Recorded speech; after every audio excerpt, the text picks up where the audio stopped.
Hello everyone, welcome to my channel. Have you ever heard the saying, a rolling stone gathers no moss? It means that if you constantly move from one place to another, you will never have anything lasting or worthwhile. But what if there were someone who could share their wisdom to help you appreciate every moment, and not just push past it? Verse 9, for the Lord had given him rest on all sides, so that no one made him afraid. And now I am about to bring the rest upon you, that you may build the house of prayer. It says that one day when Solomon was sitting on his throne, he felt overwhelmed by his responsibilities. Suddenly, a fly flew in and landed on the tip of his nose. Even though it was very tiny, he was annoyed by it. And after he shooed it away, he commanded for it to be brought before him. And the time that he lived in, that it is difficult to tell where the legends end and reality begins. But that has unstopped people from trying to understand his life and apply his teachings to their own. From the Bible to Hollywood, Solomon's story has been adapted and interpreted in many different ways. His character continues to fascinate people around the world. The legend of Solomon and his wisdom has endured for centuries, capturing the imaginations of people across cultures and religions. His story has been told and retold in countless books, movies, songs, and works of art, and his image as a wise and powerful ruler continues to be an enduring symbol of human potential. And when it was placed in front of him, he asked it, "Why did you fly into my face?"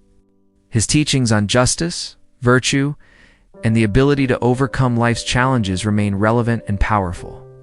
Only then can we fully appreciate the wisdom and insight that his story has to offer us. And his story serves as a reminder of the importance of seeking wisdom in all aspects of our lives. However, there is also a darker side to the legend of Solomon. His story is not just about wisdom and power, but also about the temptations and pitfalls of human nature. His fall from grace and his dalliance with foreign women and false gods serve as a cautionary tale of the dangers of pride and the consequences of straying from the path of righteousness. The fly replied, "I saw you looking down sadly and thought that you wanted me to cheer you up." After hearing this, Solomon was angry and was about to kill the fly, but then he stopped. He made mistakes and faced many challenges, but he also achieved great things and left behind a legacy that has inspired people for centuries. Whether we look to him as a model for wise leadership or as a cautionary tale of the dangers of pride and temptation, Solomon's story has something to teach us all. It is up to us to decide how we will interpret his life and teachings and how we will apply them to our own lives. But one thing is for sure, the legend of Solomon is one that will continue to fascinate and inspire people for generations to come. He noticed that while the fly was small and annoying, it also brought him joy. And so he let the fly go and had this experience changed him. From that day forward, he was no longer upset by annoying things and understood that everything changes. Good times don't last forever, so you should enjoy them while they last. And bad times don't last forever, so you shouldn't be discouraged by them. And he who builds it will gain more by devoting himself to it than he who devotes fields for it. Now let's get back to the topic at hand. To answer that question, we have to look at the archaeology evidence and try to separate fact from fiction. Unfortunately, there isn't much physical proof that supports the stories that are found in the Bible. For instance, archaeologists haven't found any evidence that shows that the kings of Sheba came to visit him, or that he owned 1,000 chariots and 40,000 horsemen, or that his fleet of ships traveled to Tarshish and brought back gold and silver every 3 years. There is also little archaeological evidence to support the theory that his kingdom extended from El Dorado to the Euphrates River and included places like Lebanon and the Arabian Peninsula. Most likely his kingdom was similar to what we see today in Israel, and he didn't really control such a large area.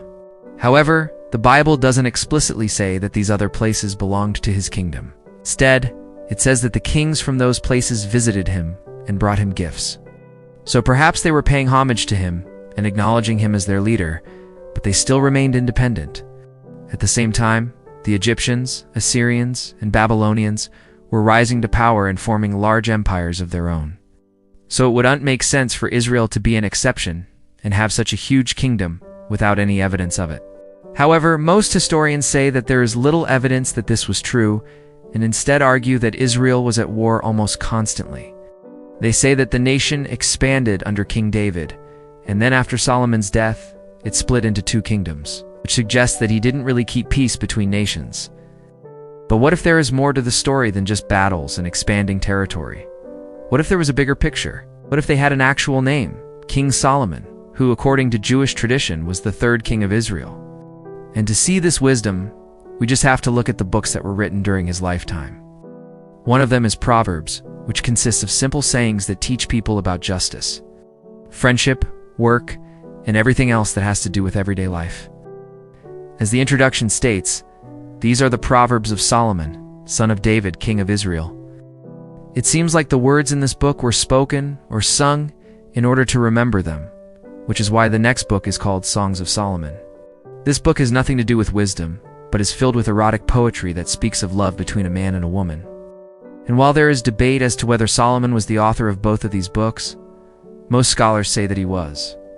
The reason why there are such different topics is because they were written during different times of his life. When he was young, he was very interested in learning and was said to have received wisdom directly from God. But later, he began to forget the lessons that he learned and turned to women and other worldly pleasures. If so, he must have been born around 970 BC and died around 930 BC, according to the Bible. His father was King David, and his mother was the wife of King David, Bathsheba.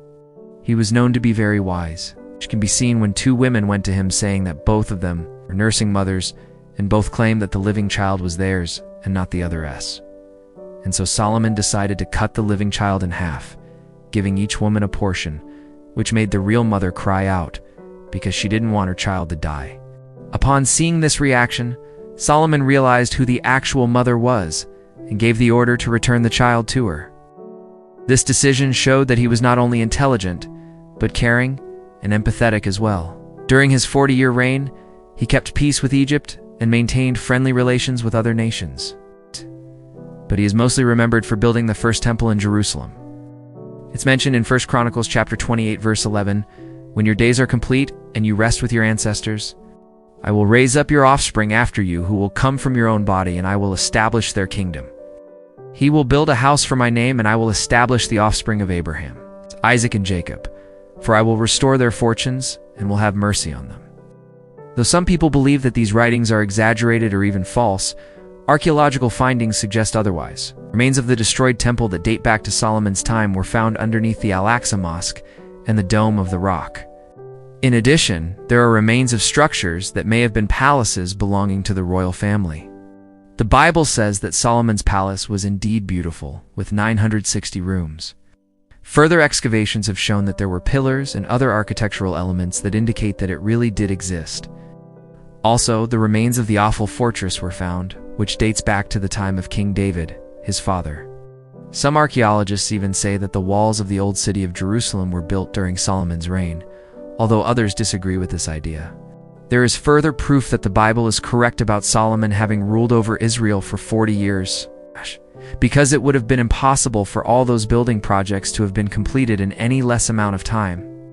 But aside from the physical buildings and structures, the Bible says that during Solomon's reign, there was peace over the land, which lasted throughout his entire rule. One of the things that Solomon was known for was his wisdom, which was a gift given to him by God. This can be seen in the legend of the ring with the inscription, "This too shall pass." Now, before we continue, we'd like to ask you to please subscribe and turn on notifications to stay updated with our new videos. Many people wonder if Solomon was actually as wise as he is made out to be. Ultimately, there is so much that we do and know about Solomon's life today. Solomon's wisdom is often invoked as a model for leaders and a source of inspiration for those seeking knowledge and understanding. As we continue to explore the legend of Solomon, we must be willing to confront the darker aspects of his story and examine the complexities of his character. In conclusion, Solomon was a man who was blessed with wisdom beyond his years, but he wasn't perfect. If you enjoyed this video, don't forget to hit the like button and share it with your friends. Thanks for watching, and see you next time.